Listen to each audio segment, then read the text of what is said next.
Just quickly go over why Trump is talking about attacking Greenland. The first thing is he's not. He's talking about buying Greenland. And why he's talking about buying Greenland, I think you have to understand in the context of the other two areas that he's talking about. I'm going to start with Panama Canal.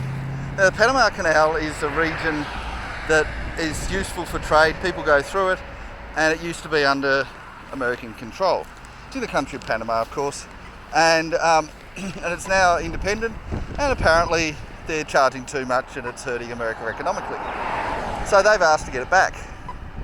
Now, it's not a controversial thing to ask for, and pretty much everybody, as far as I can tell, are in agreement for it. So that one sounds like it's going to happen. Now, maybe there's some opposition that I'm not aware of, but I'm not hearing it's not in the news.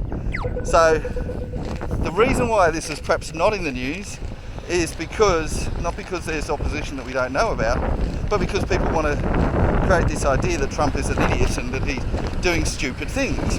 And if you understand that the Panama Canal issue is not a stupid thing, then you wonder if claims that annexing Canada and especially Greenland are stupid might be wrong as well. So the idea of annexing Canada is purely a military thing. Canada's a lot poorer than USA. Canada would get a lot more out of it. But USA would get out of it a military protection. Now, this is only relevant if some other country might be thinking about invading USA. So as long as no other country are looking at invading America, they don't want Canada. But if they are, then they do. In fact, they don't just want Canada, they also want Mexico.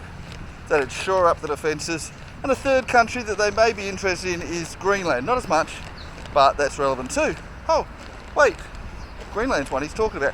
No, he's not talking about Mexico, and I think the reason not to is because he's been talking about how illegals come in from Mexico. So politically it doesn't make sense to mention Mexico, but realistically if you're talking about Canada, you're probably talking about Mexico, and you're going to talk about Mexico before you talk about Greenland. So Greenland has some benefit militarily, but nowhere near as much as Canada or even Mexico. In fact, you'd probably be talking about Central America before you talk about Greenland, militarily. Now, Greenland has some benefit economically, so does Canada, but yeah, it's not as much as it sounds like. There's no big resources to happen. Now, the thing with Greenland is that they have not all that much reason to be upset, because after all, they're autonomous now anyway. They don't really belong to Denmark in any meaningful way, and they'd get a lot out of it. But the reason that Denmark and, well, especially Greenland would be upset is because if they belong to USA, they would become a target for opposition militaries. And that would mean that, say Russia wants to invade USA, they might start with Greenland. It means a lot of military in Greenland. That means they can't just be neutral. And right now, Greenland's pretty neutral. Like if there was any war right now, they're just going to stay out of it.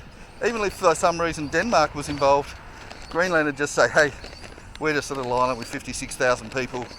We don't mean any harm on anyone. They might let troops come in there and fight against each other in the barren wastelands in the north, perhaps, where nobody lives, but they're not going to get actually involved. But having them belong to USA would mean that there would be a target on their backs, and they also could be used as a bit of cannon fodder for America before, like an early warning system in a sense, before any attacks came. And they wouldn't like that. So that's what they're really upset about. It's not really an invasion in any meaningful sense. They'd get a lot of money out of it, both the Greenlanders and Denmark itself. But it would come at a cost of a lot of risks to them. So that's why they're upset. And realistically, Greenland isn't that important to America. Canada's more important, Mexico's more important, and before they talk about Greenland, they should really be talking about Central America, because that is more relevant than Greenland. Probably not much more relevant, but a little bit more. Greenland's probably on par with USA annexing the whole of South America. Doesn't seem very likely. Greenland's a bit easier to do, but USA would benefit from annexing South America too. Now, So Greenland, in a sense, I think it's testing the waters. I don't think they're actually going to annex Greenland. They've already offered to buy it. They've said no. I don't think there's any way that they would go in there. Now they're testing the waters with Canada as well, and the opposition to Canada being annexed is a lot smaller. There is still some opposition, but not that much. And there's a lot of people, probably just as many who are opposing it, who actually support the idea. Now that doesn't mean that that'll happen straight away, but it suggests that it might happen in the near future. So a lot of this is posturing. Now, will Panama Canal go to USA during Trump's term? Based on the feedback, probably. Will Canada?